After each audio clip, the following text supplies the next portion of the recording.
Ini adalah salah satu yang menjadi concern ya di dunia internasional. Jadi kemarin ketika selesai COP26, saya rasa memang ini adalah salah satu hal yang kalau kita lihat menjadi banyak perhatian ya.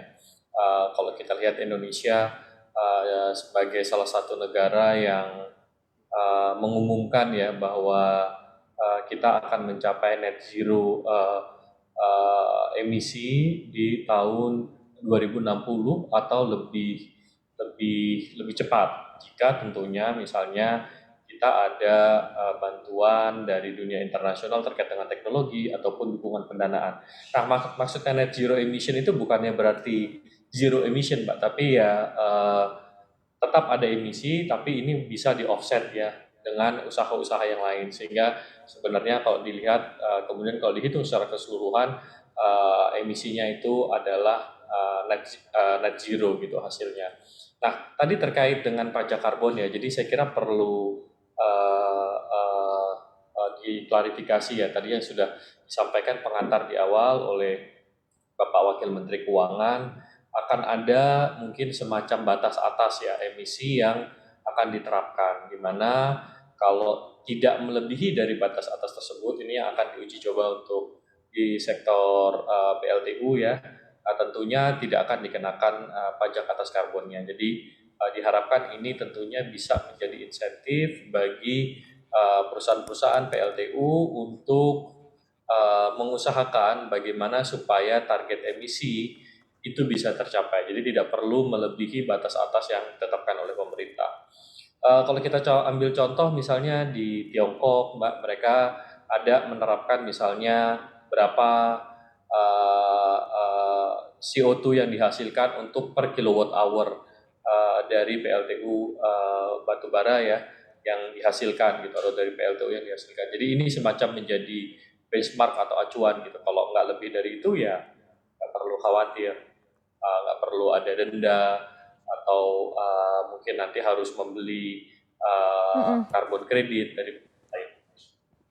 Baik, Pak, berarti ada potensi juga nantinya PLTU ini bisa saja tidak dikenakan pajak karbon jika tidak ataupun tidak sampai mencapai batas atas tadi.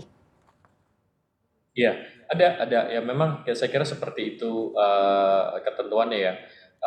Namun ya nanti kemungkinan batas atasnya itu bisa makin rendah, makin rendah, makin rendah gitu kan. Jadi kita akan dorong terus supaya terjadi perbaikan terkait dengan emisinya.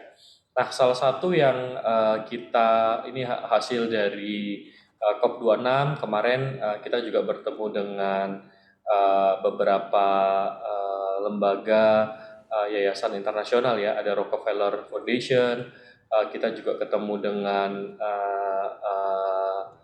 dari beberapa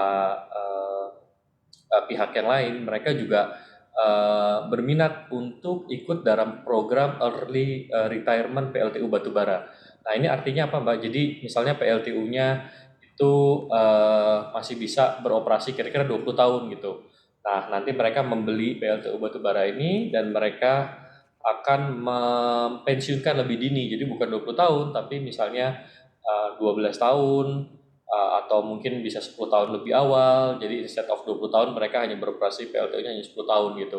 Nah, 10 tahun sisanya itu bisa dihitung penghematan karbon emisinya berapa. Nah, itu nanti kemudian yang dihitung sebagai karbon kredit untuk kemudian bisa diperdagangkan sehingga bisa meningkatkan return dari investasi tersebut. Selain itu juga dari PLTU yang di early retirement ini nanti juga digantikan oleh proyek pembangkit listrik yang terbarukan gitu. Entah itu geothermal, solar cell, atau mungkin EBT yang lain. Jangan lupa install aplikasi CNBC Indonesia yang ada di App Store dan juga Play Store untuk terus ikuti perkembangan berita dan informasi seputar bisnis yang terkini.